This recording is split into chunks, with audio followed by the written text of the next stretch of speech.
السلام علیکم، کیسے ہیں آپ؟ امید کرتا ہوں ٹھیک ہوں گے۔ آج ہم دیکھنے والے پارٹ 3 جو درس کا نام ہے تفسیر نور العرفان، تفسیر نور العرفان سے 105 بندی کو۔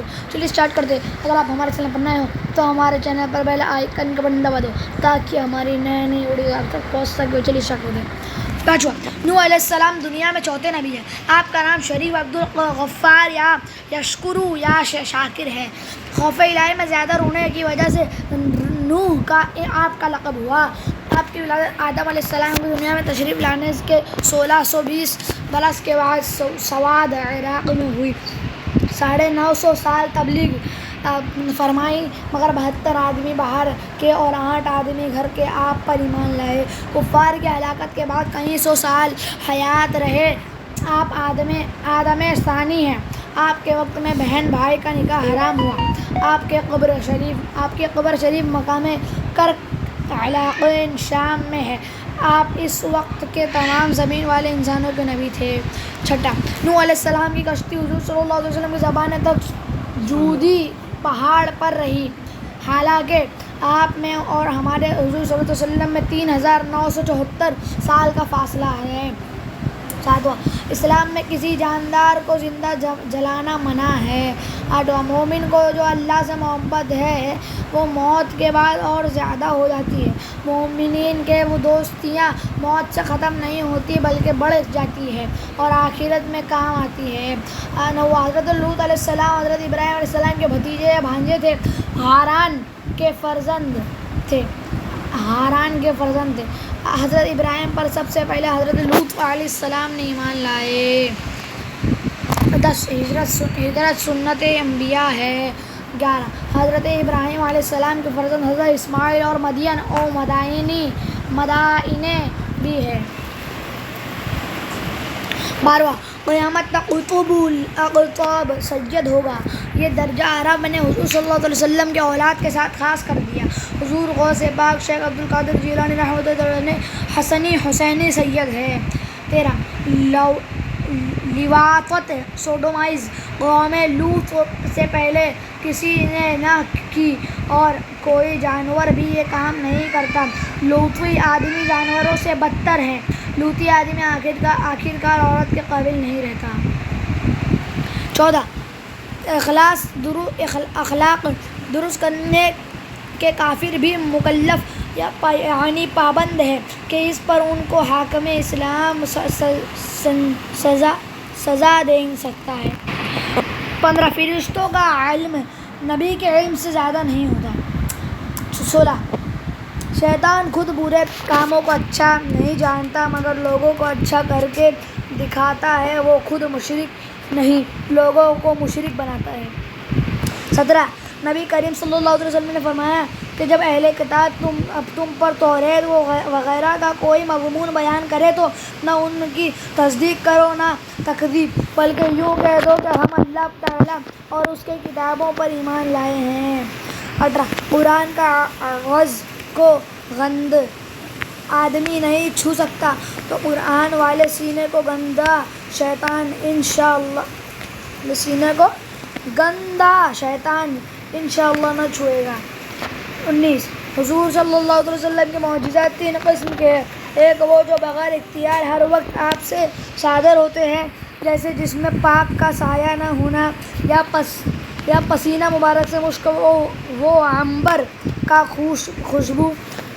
بعض وہ جن کا ظاہر کرنے میں حضور صلی اللہ علیہ وسلم کو اختیار نہ دیا گیا، جیسے قرآنی آیات۔ بعض وہ جو حضور صلی اللہ علیہ وسلم کے اختیار سے صادر ہوئے، جیسے کنکر پتھروں سے کلمہ پڑھانا، چاند پھاڑنا، سورج لوٹانا۔ 20، صوفیاء کرام رحمۃ اللہ تعالیٰ علیہ فرماتے ہیں کہ غافل کی موت اچانک ہے، اگرچہ بہت بیماری کے بعد ہو، کیونکہ وہ وہاں یعنی آخرت کی تیاری نہیں کرتا۔ عاقل عقلمند مومن کی موت اچانک نہیں، اگرچہ سوتے میں ہارٹ فیل ہو جائے، کیونکہ وہ ہمیشہ موت کے لیے تیار رہتا ہے۔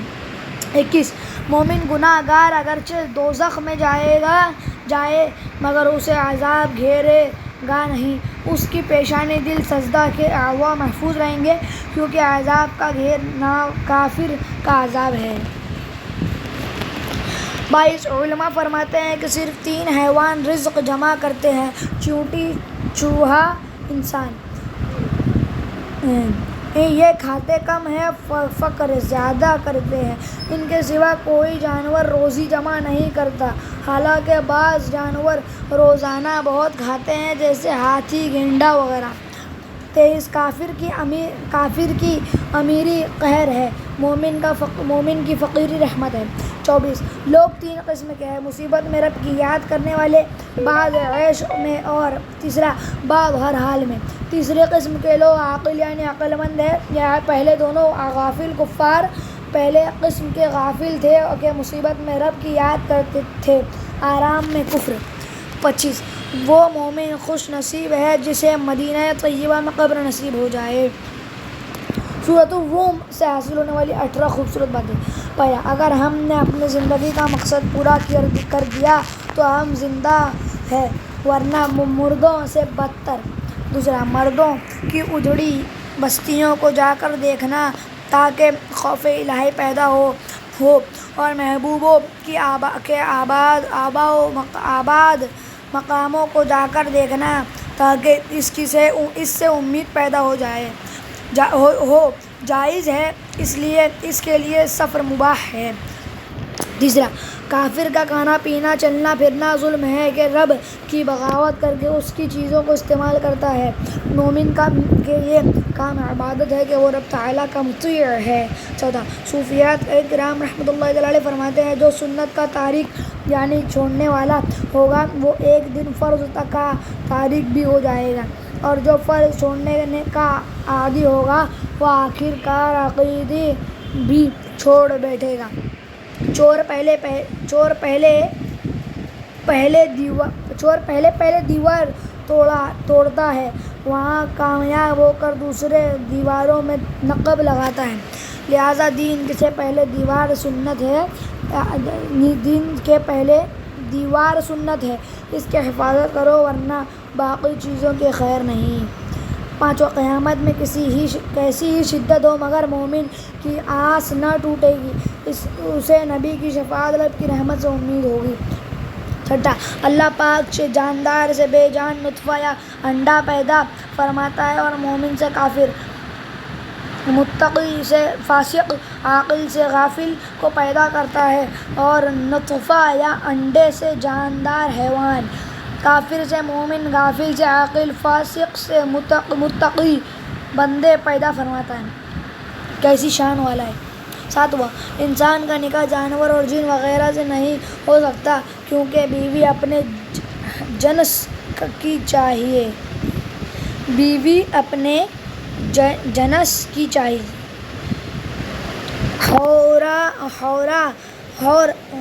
حور اگرچہ انسان یعنی آدم علیہ السلام کی اولاد میں نہیں مگر جنت دوسری دنیا ہے، وہاں کے احکام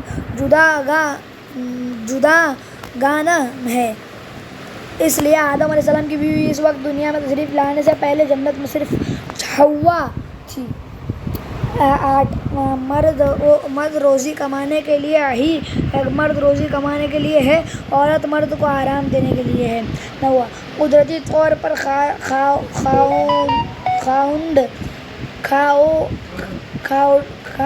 خاوند بیوی میں آپس میں محبت ہوتی ہے، اگرچہ پہلے اجنبی ہوں، بلکہ نکاح سے 2 خاندان اور کبھی 2 ملک مل جاتے ہیں، اس لیے اس نکاح یعنی ملانے والی چیز کہتے ہیں۔ مرد کو بیوی کے عزیزوں سے اور عورت کو خاوند کے عزیزوں سے محبت ہونا اللہ کی رحمت ہے، نہ اتفاقیہ اللہ کا عذاب ہے۔ 10 مخلوق کے ابتدا آہستگی سے 6 دن میں مگر اعادہ یعنی دوبارہ پیدا کرنا اچانک ہوگا۔ 11 ہر بچہ اس توحید و دین پر پیدا ہوتا ہے جس کا اس نے میثاق کے دن عہد کیا تھا۔ 12 بہت دفعہ مصیبت کے وقت کفار مکہ حضور صلی اللہ علیہ وسلم کی خدمت میں حاضر ہو کر رب تعالیٰ سے دعا کراتے تھے، فرعون بھی مصیبتوں میں موسیٰ علیہ السلام سے دعا کراتا تھا۔ 13 جس محبہ یعنی تحفے میں محض رب کی رضا مقصود ہو وہ صدقہ ہے، اور جس میں بندے کی رضا مقصود ہو اور رب کی رضا کے لیے بندے کو راضی کرنا ہو وہ ہدیہ یا نذرانہ ہے۔ 14 خیرات وغیرہ ہے۔ خیرات وہ ہے جو فقیر کو فقیر کی بنا پر محض رب کو راضی کرنے کے لیے دی جائے۔ آج کی ہماری ویڈیو امید کرتا ہوں اچھی لگے گی، اگر اچھی لگی تو لائک سبسکرائب اینڈ شیئر ضرور کرنا، اور ہمارے چینل نوٹس پر بیل آئیکن کا بٹن دبا دینا۔ میرے چینل کا